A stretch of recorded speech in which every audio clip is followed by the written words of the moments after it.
If the sound of a machine tool removing metal gets your blood pumping, then you are Metalworking Nation. This is Making Chips, where we talk all things metalworking, engineering and design, production and tooling combined with business best practices, technology, marketing, news, and new media for manufacturing professionals. Here are your hosts, business owners, metalworking experts, and guys who get dirty on the factory floor, Jim Carr and Jason Zenger. Now, let's make some chips. All right. Hey, Metalworking Nation. Metalworking Nation. We're Happy here again, Wednesday. Third day, day 3. Day 3. And we just heard the official news that IMTS has set an all-time record for attendees. Over 120,000 people will be coming through those doors. And you can see it this week. And you can see the door. Yeah. No, you can see the door. You can see the amount of people. It's exploded. I know, absolutely. And it's good to be here. It's good to be in manufacturing. Yes. Things are really rocking and rolling this week. Yes. Everybody I'm talking to is excited about the future. Absolutely. What do you want to talk about today? Well, I thought you had the whole agenda. Oh, no, I totally forgot. No. Oh, yeah. Right, okay, of course. No, let's talk about social media. Let's talk about social media. I actually need to learn something about this. I mean, I see you're posting all the time. Yeah. You know, what impact does that have on your business? Who would have thought a baby boomer like me would be so into social media, right? Yeah, I know.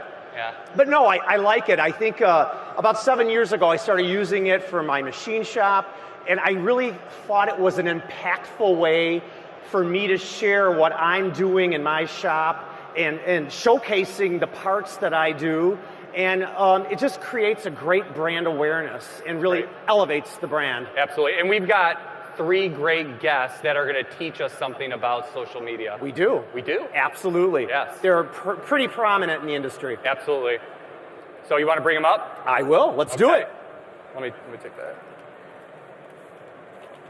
Okay, our first guest is the young founder and social media consultant that helps her clients build and scale their social media presence.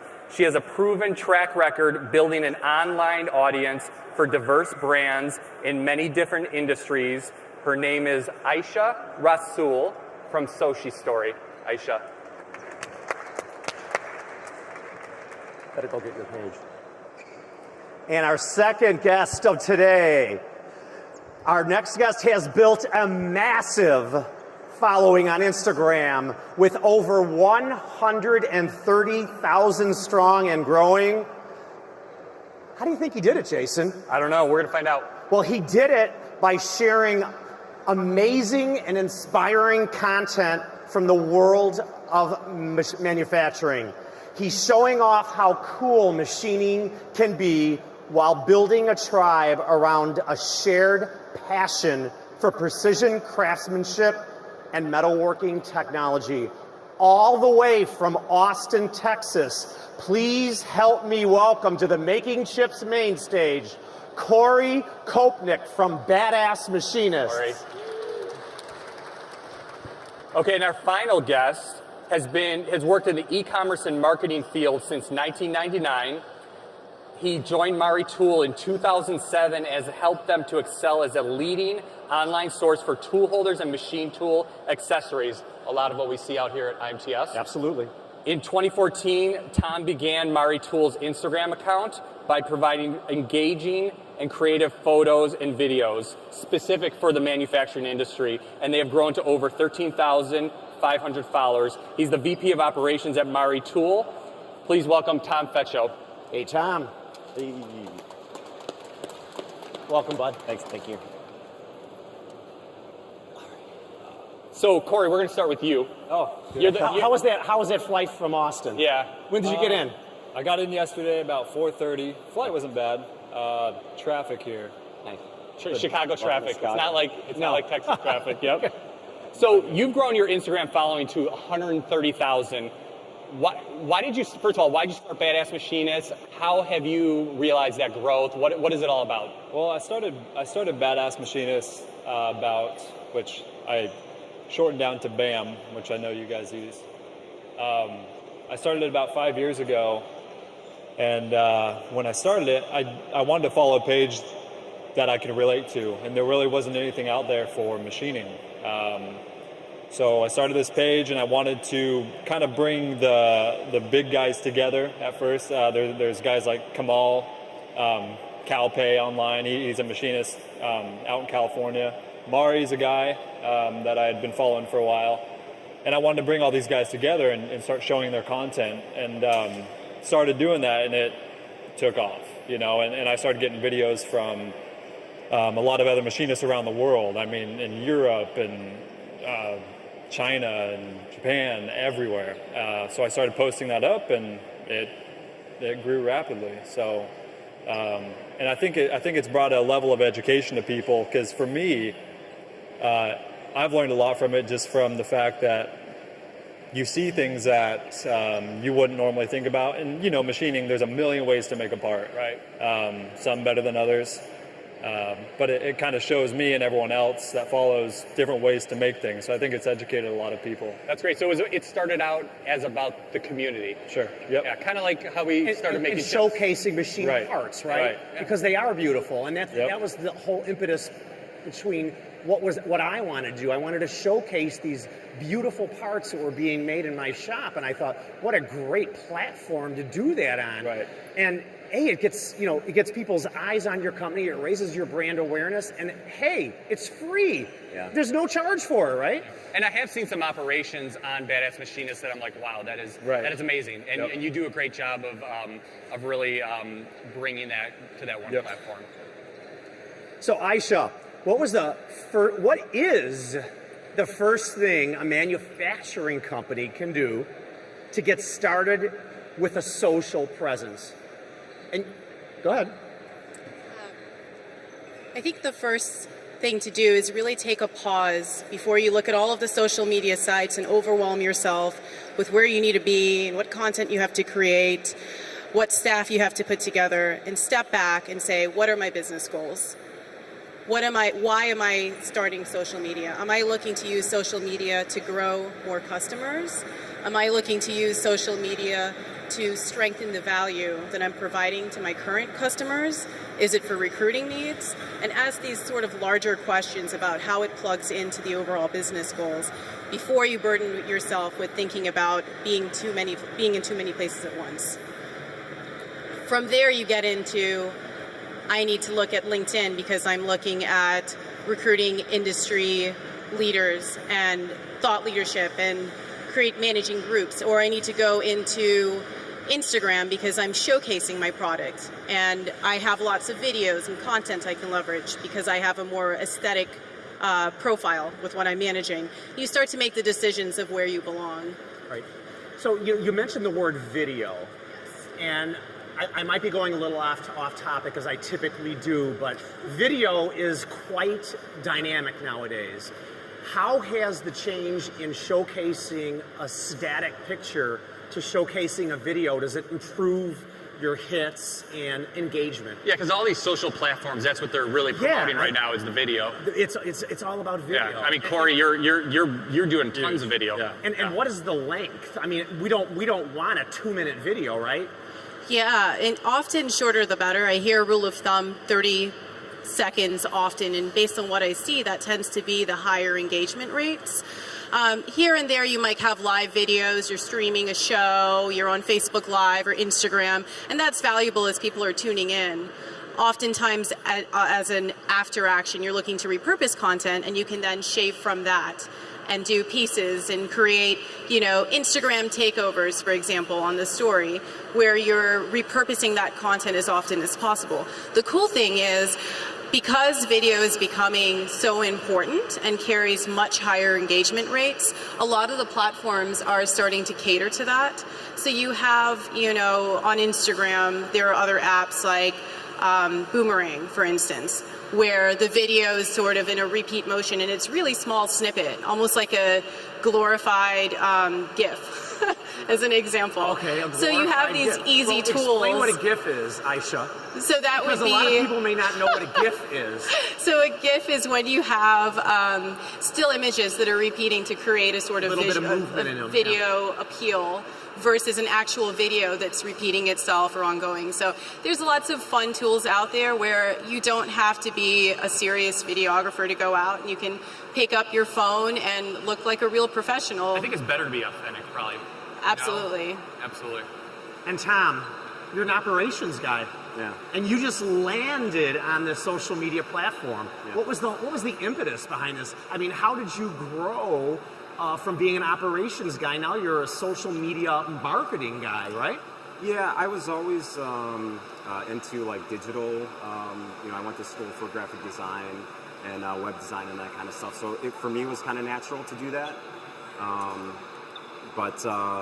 Yeah, I mean, we're a small company. We all wear a lot of hats. So I was pretty much, the guy that, took the task, So for you as an operations guy, I noticed that you actually show a lot of pictures of your operations in the shop. So Yeah. is that a big focus of what you do? Yeah, we like to show as much as we can, be transparent with our manufacturing operations and stuff like that, and again, share some of the tips and tricks that we have. And a lot of times, we actually get people who comment and give us some tips and feedback as well, and sometimes it's something that we haven't thought of. Yeah. So it really does help to do that, to showcase those certain operations that we do. And Did you ever get concerned that by taking pictures of what happens in the shop, you're essentially giving away the secret sauce? As Jim and I talk about a lot of times, the old school thought process was, hide the prints, Yeah.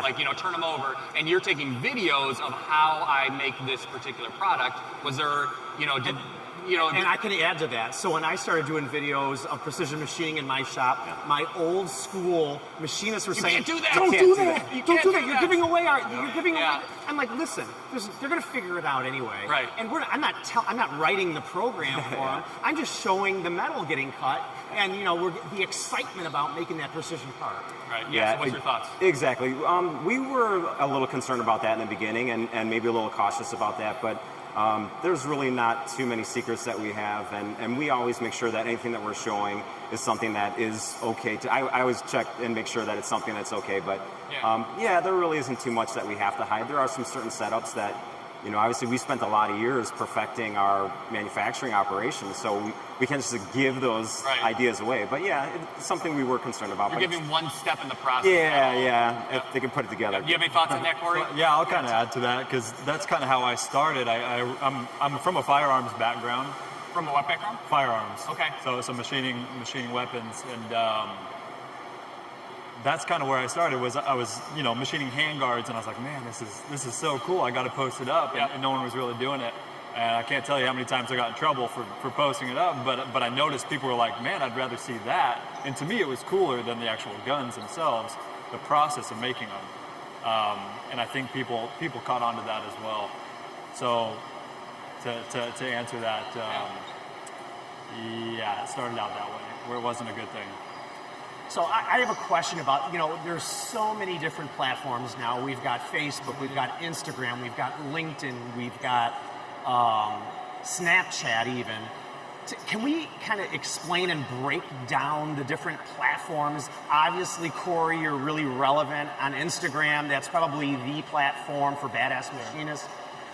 Aisha, you're vertical on all of them, I would think. And Tom, you're basically Just Instagram, Yeah, and I have a pretty big social presence on LinkedIn. Yeah, I do LinkedIn as well. Yeah, and I believe that there's relevance to each of those social platforms. But can any of you comment on where we should be? Because, if I'm on LinkedIn and I see someone putting a picture of their kid's first birthday party, I think, no, this is not the right place. Do you want me to stop doing that? Please don't do that anymore, Jason. I'm just kidding. No, I don't but do that's not. Explain it. Help me. You guys are the experts at this. I'm not. I'm just doing it. And when I see that, I unfollow them right away. Yeah, sure.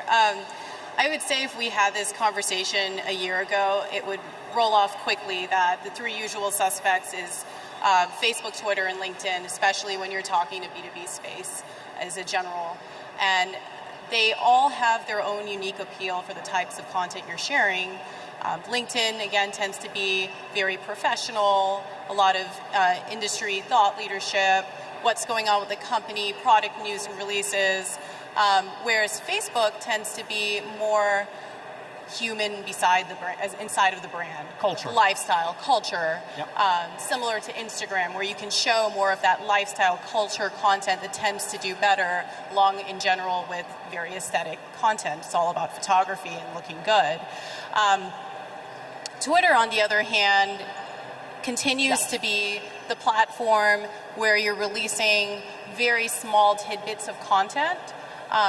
You're doing it frequently because it gets lost in the noise of so many different tweets happening, and you can also link to it. So it ends up being a really good platform to cross-promote the activities you're doing on the other platforms.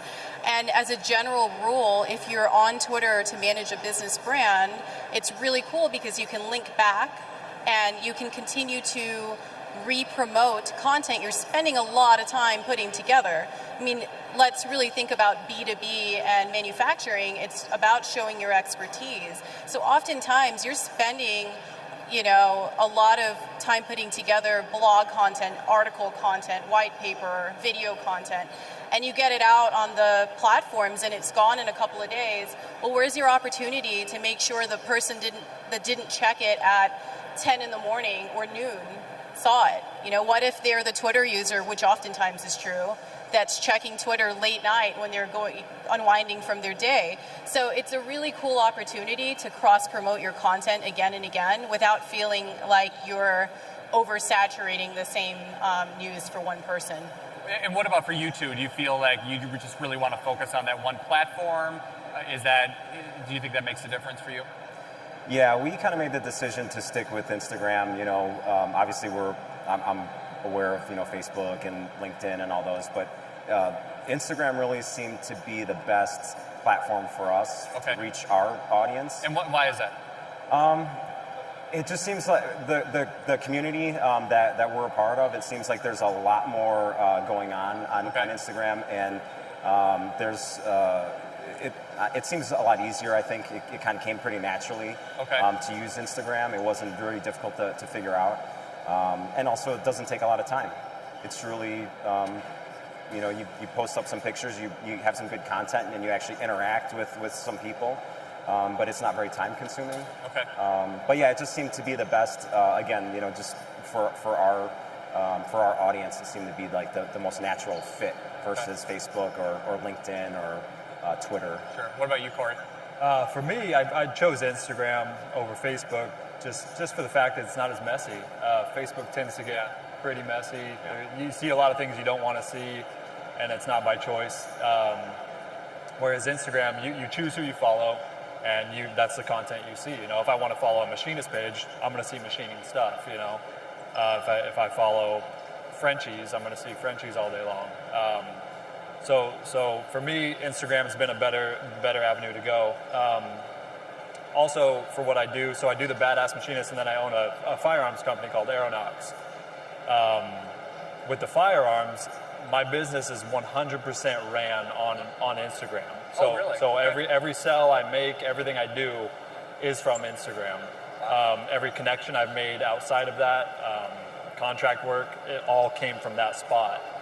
So the power of social media is huge. I know there's a lot of business owners out there. If you're not on Instagram or Facebook or social media, get on it, because you might as well. A lot of companies are well established, but to add that to it is only going to make you go higher up. So, well, let's talk about why it's so impactful. I mean, there's probably people out here right now that own manufacturing companies that have no social presence at all, zero. So, explain to us, Corey, because you just, kind of like told the world last week that you were the president of Aeronax Machining, and you had this huge social presence on BadAssMachinists, but yet you never pulled it through. You never pulled through the other brand. Was that strategic, or why? It started out that way. As BadAssMachinists grew, I kind of would weave my products into that page, and I kind of got away from that just because it's built its own brand. Sorry, what was your question? No, the whole reason, and why did you wait? Why did you wait this length of time before you acknowledged the Aeronox and BadAss was kind of Aeronox grew on its own. Aeronox was built before BadAssMachinists was. I mean, I started that 7-8 years ago, maybe. Okay. And then BadAssMachinists just kind of came as I went along. But well, it sounded like you started it not for yourself. It was about the greater community and just showing off. Aeronox started out that way. I started Aeronox just kind of as my page. I made up a name, and I knew where I was going to go with what I want to do as a business. I was just a button pusher, machinist at a shop, but I kind of had a plan of where I wanted to go with my career. So I started that and posting up, machining videos, and it grew.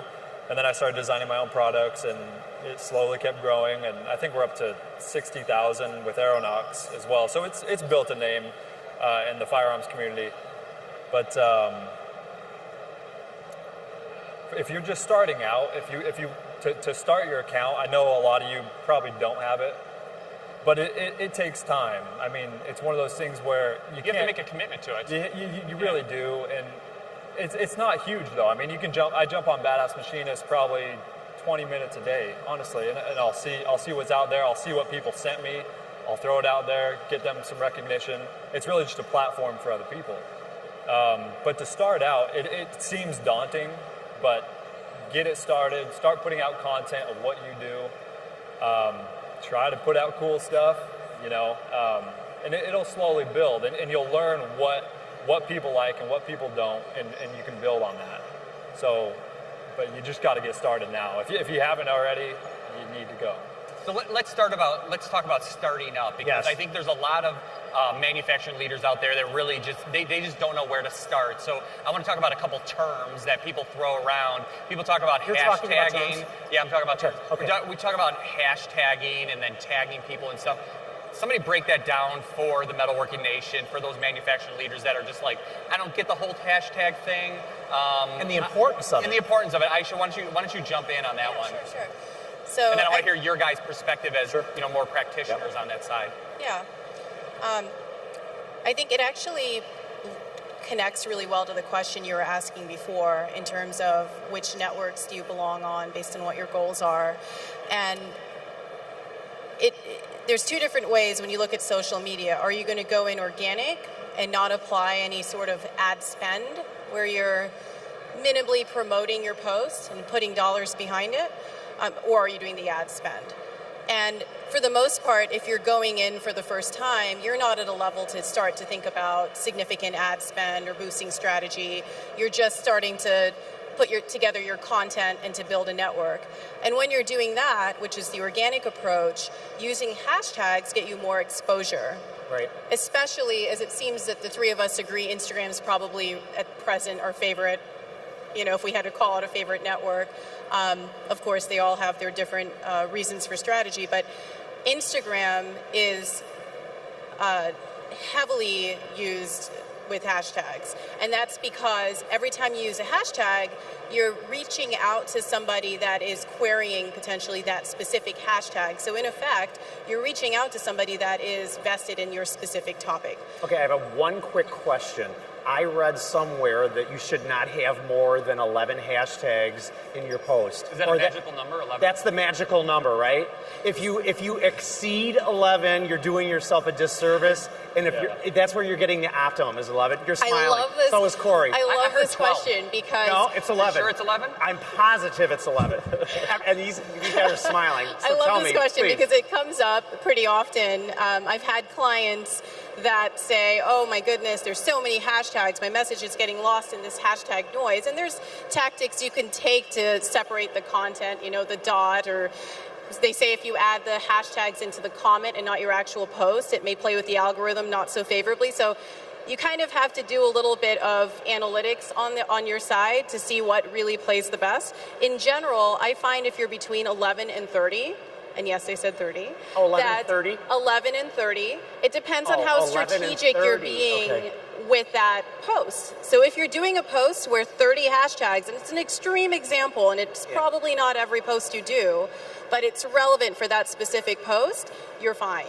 But if you're doing a post where you have 3 specific to manufacturing and machine life and machinery, Hashtag and all of a sudden Insta-famous. you start talking about the sky is blue because you're reaching, you're probably going to be messing up the engagement from the algorithm. So it's a nice range around 10 to 30. Again, most of the time you're going to be on the lower side of the range.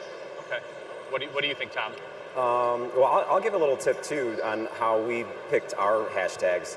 When we first got on Instagram, we went out looking for content that was interesting to us, and that's because I was out learning. Yeah. And I started looking at the hashtags that were being used, and I'm like, okay, well, I wrote those down, and then I'd go and look at somebody else, and I'd say, oh, they're using that same hashtag. Like Insta-Machinist is like a very that's a big popular. one. Yeah, it's very popular. Insta-Machinist. Insta-Machinist, yeah. Insta-Machinist. Spell So. that for you? No, you don't have to. I got that one, Jason. All right, Yeah, yeah. thank you. Go ahead. So, I started writing those down, and then went and looked at some other, pages, and just started seeing very similar hashtags. So we have the, hashtags that we use all the time, or we try to use, Made in USA and Do you need MariTool. to be consistent with the hashtags?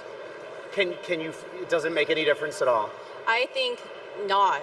Based Okay. on what I see, if you're using the same hashtags all the time, you're probably not being true to what your content is.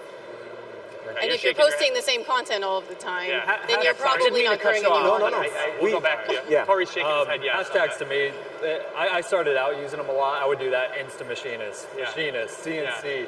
And what it does is she explained it where it puts it into a category where you can click on Insta-Machinist and it brings up a whole nother page of everyone that's hashtag Insta-Machinist. So you get to see other machining content, but it tends to get messy where people, they try to think of hashtags like hashtag Kim Kardashian under a machinist video that makes no sense. Like you've actually seen this? Yeah, oh yeah. But, and they're trying to reach an audience, hashtag love, hashtag Kim Kardashian, hashtag, and they're trying to put it into that category where everyone else is going to see it, but it's not their industry, People that are looking at Kim Kardashian don't care about a machine, Well, as a whole. and that's, that Right, kind of brings me exactly. to, like, sometimes people want people to follow them on social just for the sake of it, but to me it's like, who are the relevant people that you want to speak to? Because, you can have, 10,000 followers, and if they're all, like, completely irrelevant to what you do, what's the point? You know what I mean? You're just, so, yeah. And when you're doing that, that's essentially so what it's a you're way to build your following, but it can get messy. So I kind of got away from it. Yeah, and I think you could see that with the difference between people that just have a ton of followers and people that actually have engagement over that platform, which I know, both of you guys, have that type of engagement because you're in that community. Right. So, yeah. Yeah, because we don't have, obviously compared to Corey, we don't have nearly as many followers. But, Right. Again, I think it's quality over quantity. Right. The amount of followers that you have does not translate into business. Right. And, even you might have 100,000 followers, doesn't mean every time you post something you get 100,000 likes or page views. If you get 1%, 2%, that's actually pretty good. Right. Oh, is that what it should be? 1 or 2%? I don't. Aisha might know better what the percentages are, but for us, that's about it. Yeah. Yeah, so how do we, because it's all about running a business, is all about measuring and data and metrics. How do we measure how impactful our posts are based on our followers versus how many likes or how much engagement we get? So at the end of the day, when you're looking to determine the effectiveness of your social strategy, you have to go back to what your goals were in the first place. If you are on social media, again, to add value to the customers and to see that people are becoming aware of your product, service, etc., then you're probably limiting yourself to social media stats. And you're looking at your following and what your increases are, what your engagements are, your views, your clicks, your likes, reactions. If you are at a point of sophistication where you're in social media to really determine a sales ROI, you are either using software to help you determine those translations in your larger digital presence framework, or you're triangulating some of those numbers against your sales numbers to determine how effective it is. Pretty much. Thanks. Thank you. So I wrote down some questions because my mind is racing here. So let's talk about, we talked about hashtags. So let's talk about sharing and how important it is to tag another person, another brand, another company in all of our posts, and how that really accelerates your exposure. Corey, you're shaking your head.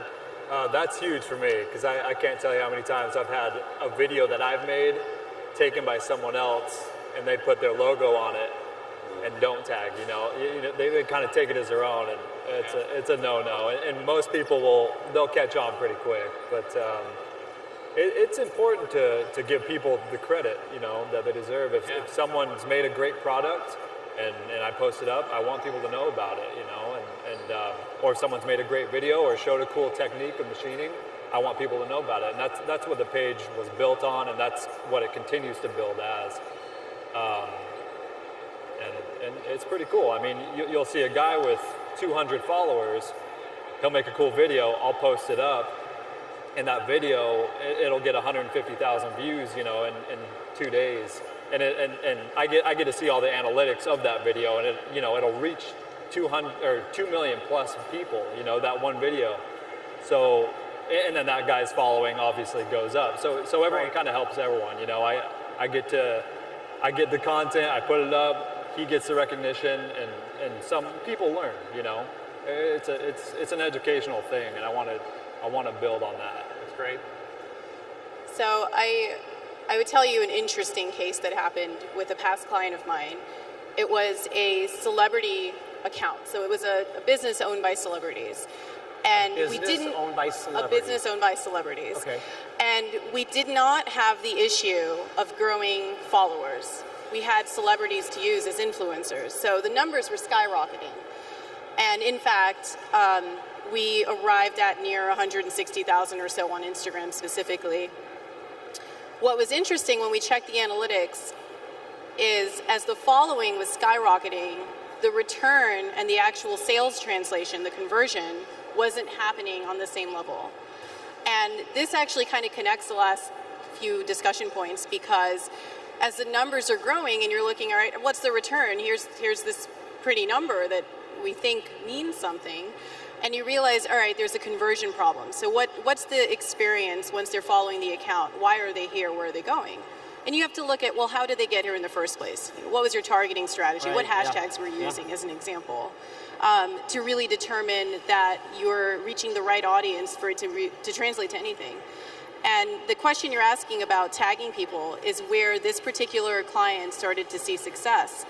Because while we were doing a sort of broader strategy to use influencers to get following, what was missing was coming in with more of a niche, where this particular client was very focused on sustainability.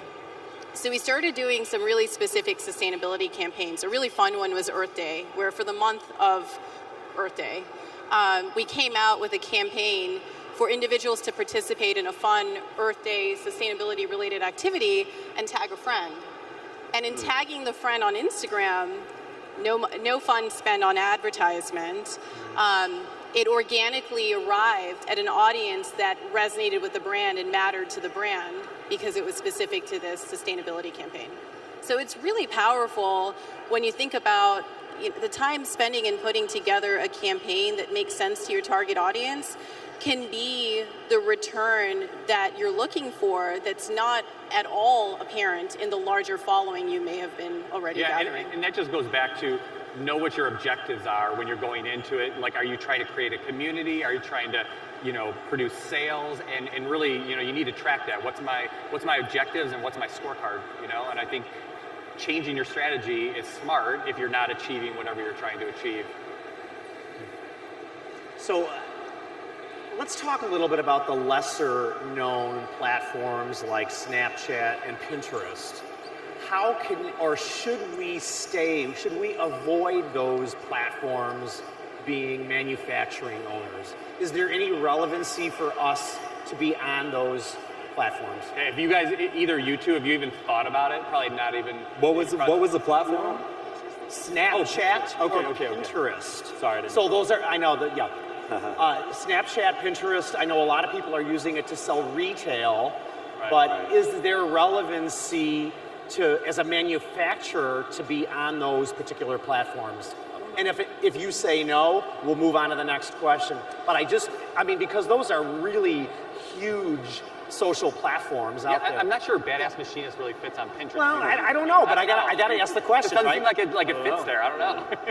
Yeah, it's a good question, and I think my hesitancy in answering that question is Pinterest hasn't really been in the spotlight when you think about your strategic top platforms that you could go into.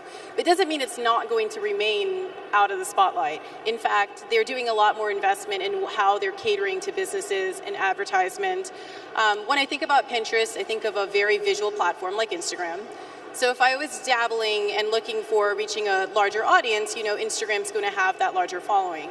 Depending on what your goals are, if you're looking to reach a more affluent audience that may take a longer time in the sales conversion, but be more precise to what your product is, then you might look at Pinterest. So I think it becomes a platform that you don't dismiss, but you really think about what your goals are and who you're trying to reach, and then Pinterest can bring you a unique demographic that you're not necessarily finding that specifically in the other platforms.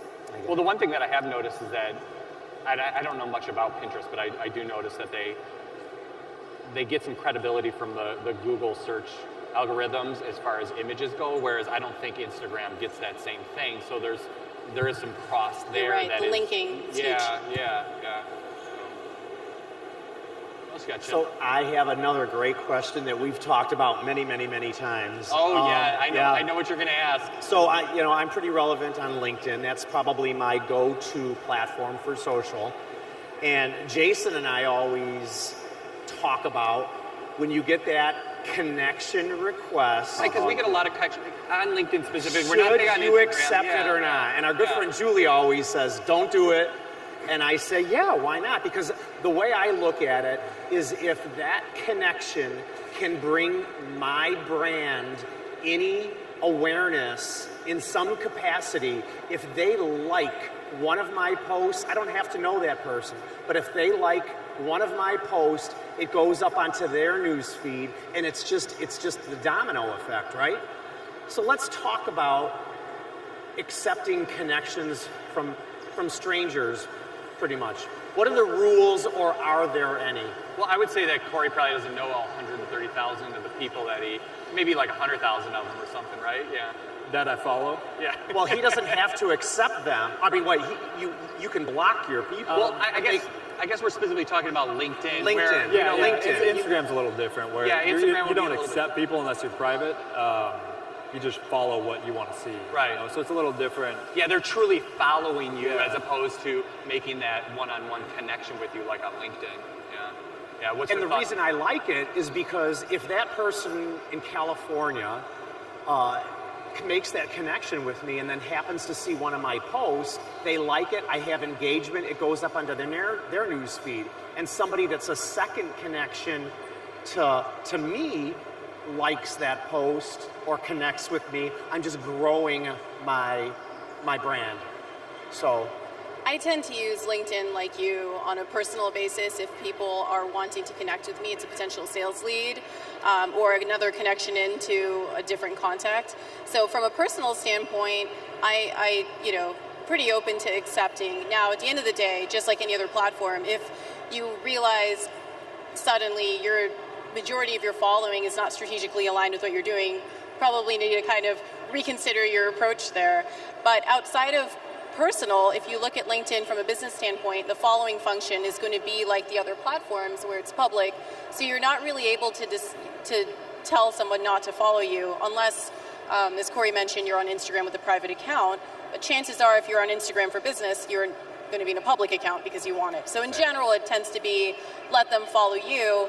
And the strategy for following on the reverse is who are you following and why? And that should be something you're periodically checking and potentially unfollowing if it isn't strategically aligned. Right. Tom, any follow-up on that? No, I think as far as LinkedIn, I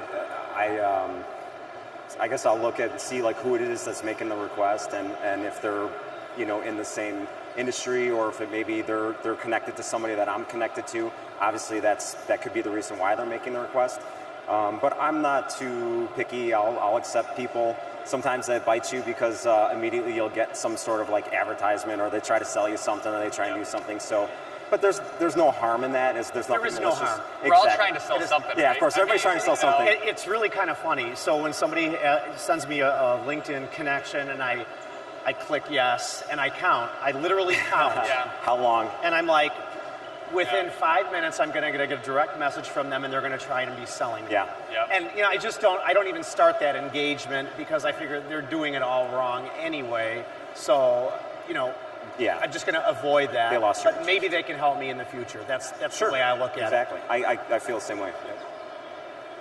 So what I'd like to do now is, like Jason and I always do at the end of our shows, is we like to go through and ask all the panelists just a 60-second answer to what the metalworking nation can do starting today to create a social brand awareness for their companies or their personal self, and to start elevating themselves. Corey?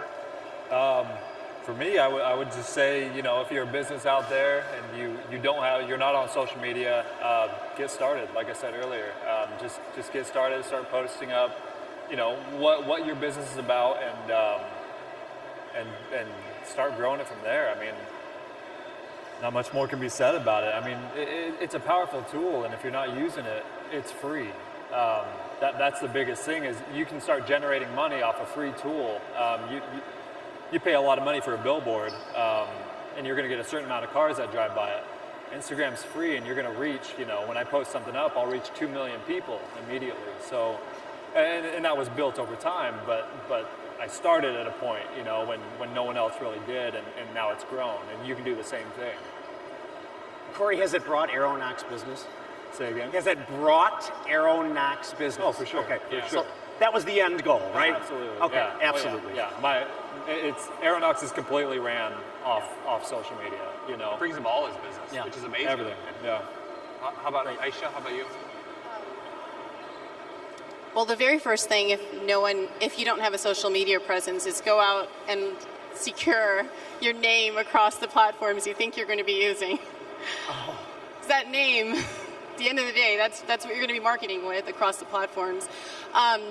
But really and truly, taking a broad look, again, at what your goals are, taking a look at your competition to get a sense of where they're playing in if you're hesitating on where to go, and looking at what content do you have without recreating the wheel that you can leverage on social media, because it may be that you can start social media tomorrow without this being any sort of big investment, because you already have content that you can repurpose on social media.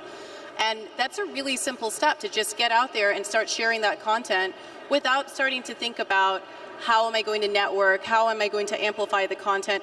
All of these more specific strategies can come later. But before you get there and along the way, whether it's day one or whether it's week one or month one, or all three for that matter, look at the reporting, look at those numbers, get a sense of what's working, because we can sit here and say best practices all day about the different platforms for this industry. At the end of the day, you have a unique business that you are, managing for yourself. Absolutely. So the only way you're going to really have a sense of what's working is by studying those numbers. And I have to tell you, the assumptions we make about the content that's really going to resonate, they're not always right. So when you see that you're sharing sometimes a similar image or video, for that matter, across the platforms, on Instagram it might be performing 400 reactions, and on Facebook you might get 3 likes. So it really makes sense to look at the numbers and know which direction you want to go for your next set of posts. Great. How about you, Tom? For somebody that wanted to join a social media community, increase their awareness, what's your I have a lot of the same opinions. I think your name is very important. That's the first and foremost thing that you should do. Our name, MariTool, is actually taken when we went, so that's why we ended up MariTool USA. But it wasn't anything to do with manufacturing, so that's actually pretty important. Get out there, get your name secured. And know your end game. Like, do you want to be on Instagram or social media for marketing your products, or do you want to just share some good content? And that's actually really important too. Make sure that you have some really good content to share, and also participate. You have to go out and participate. It's not all about you. So you need to go out there and find other people who are posting things that are interesting to you, and participate. Ask questions or comment and just say, hey, wow, really cool, thanks for sharing that, whatever. And we've noticed a lot of times too that just by posting a comment on somebody else's page, people see your comment and they are curious, like, who's that? And they click on you and they come to you, and next thing you know, you just grabbed yourself some more followers. And they were there, following the same person that you're following, so you know that it's relevant, it's a relevant follower or something. So, I have another question of mine. How much time should we be spending on social media a day? Because Jason always says, "Oh, Jim, you must be on it like 3 hours a day," and I'm like, well, that's I'm always really my not. thing. I don't have. No, I'm really not. Well, Corey said my 20 LinkedIn, minutes. 20 minutes a day. Yeah, I would say that's about what I. I'm on more than that, but if I jump on BadAssMachinists, I jump on for 20 minutes, see what's out there, see what's cool. And I kind of wanted to jump back to the last question about starting the page. I know a lot of companies. It doesn't matter what you make. I think a lot of companies they go, oh, no one wants to see how I make spark plugs or something. Whatever they're making, no one's going to want to see that. But I just posted up a video yesterday of how a gingerbread man cookie cutter is made, and it went viral. I mean, it's up to 200,000 views. Yeah. And it's silly, but people do want to see it. If people haven't seen it before, they want to see how it's done. So don't let the fear of you thinking people don't want to see this stop you from doing it. Just let it go. Do it. Experiment. Yep. I like what you said about it being educational, and I think just the whole notion. I mean, we talked about this on Monday for educating, onboarding the next generation. The whole notion of education has changed rapidly, and even an Instagram or other social media platforms can be very educational. Yep. So, how about you, Aisha? How much time should we spend? Yeah, how much time? What's the right amount? That's a good question. I don't have an easy answer for you, because I think, for me at least, it depends on what your goals are and what platforms you're playing in. For some of my clients, I'll spend, an hour a day, and for other clients, I'm on there for a few hours a day. To his point, if you're in there right, strategically engaging and actually managing your accounts socially, social media, then you're spending more time going in and reaching out and replying to comments and so forth. On the other hand, you might be spending just a few minutes a day if you're just getting started and you're doing more of an awareness campaigns, you're less concerned with adding value to the customer relationship and answering questions. So it can be a pretty big range. Great.